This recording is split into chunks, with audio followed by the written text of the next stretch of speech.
Hey everyone, welcome back to the channel. It's Dell here with South Central Nebraska Customs, and today's video is about a 2024 Kawasaki Z125 Pro.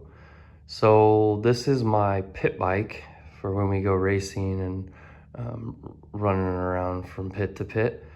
And I picked this bike up as a mechanic special. It wasn't running, and I've done a lot of research on these in the past couple weeks since getting this, and found out that there's kind of a lot of problems with these Z125s brand new.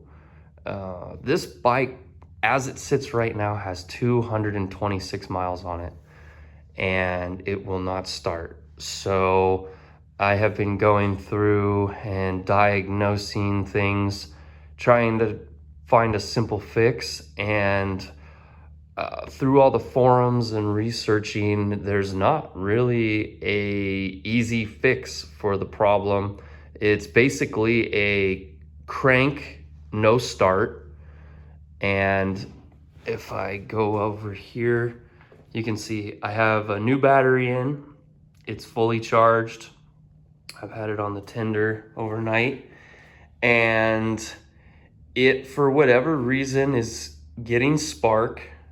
I checked and pulled the boot and tried it, and it's sparking. So it's getting spark, but for whatever reason, I think the fuel injector, which is right there, is not firing.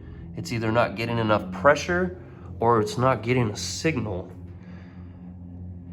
So trying to figure this one out right now, and I wanted to make this video because I seen so many people that had the same problem with these bikes, and I definitely want to figure it out and try and share a resource with everybody else that's got these bikes.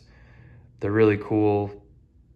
I've always really either wanted a Grom or one of these, and just happened, like I said, to get a really good deal on this one, and I like it.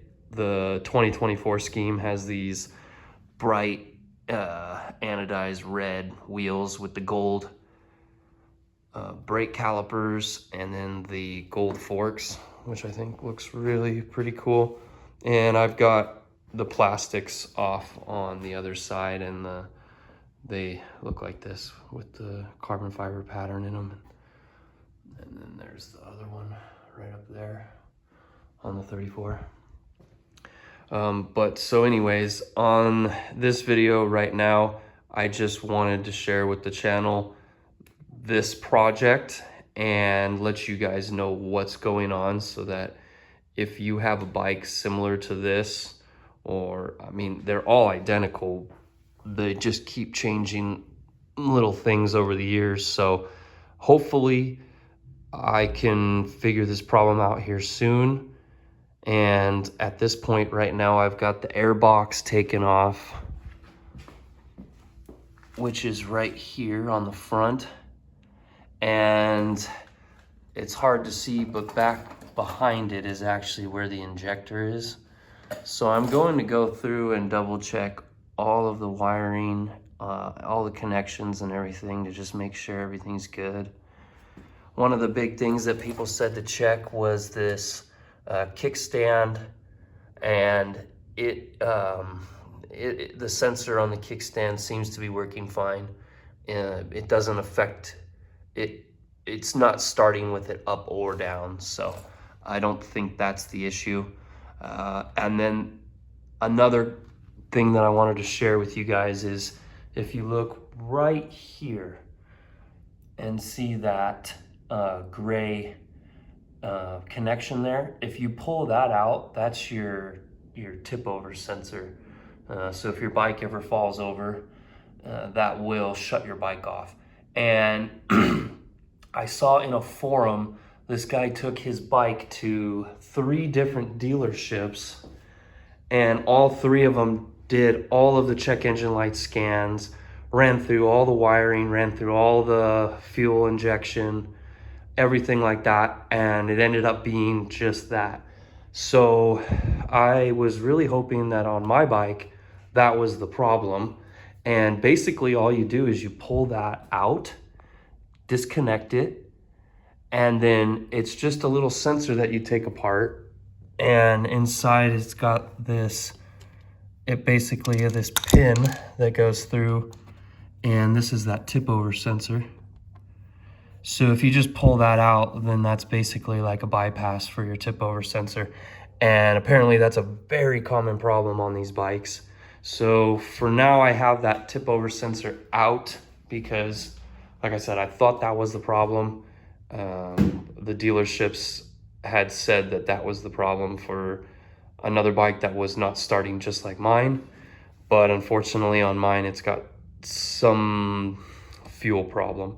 So I think what I'm gonna do next is diagnose the fuel injector and the gas and try and see if the fuel injector's clogged, and also see if it's getting signal and if it's basically, you know, getting the signal to fire, because I don't think it is, or it's clogged and so it's signaling it to fire, but it's not actually getting fuel into the cylinder. So I did try yesterday with my little hose just to give it just a little bit of gas, and I put it down in the intake, and it did pop off, and it ran for about 10 seconds, and it ran real nice. So I know it's got everything pretty much dialed in. It's got, you know, compression and everything's good because it ran real nice when it got fuel. So we're down to a fuel issue. There's one other thing that I saw, the kill switch. If this kill switch is having issues, apparently it doesn't send a sensor to the coil to fire. But again, in this situation, this is not the problem because I'm getting sparks. So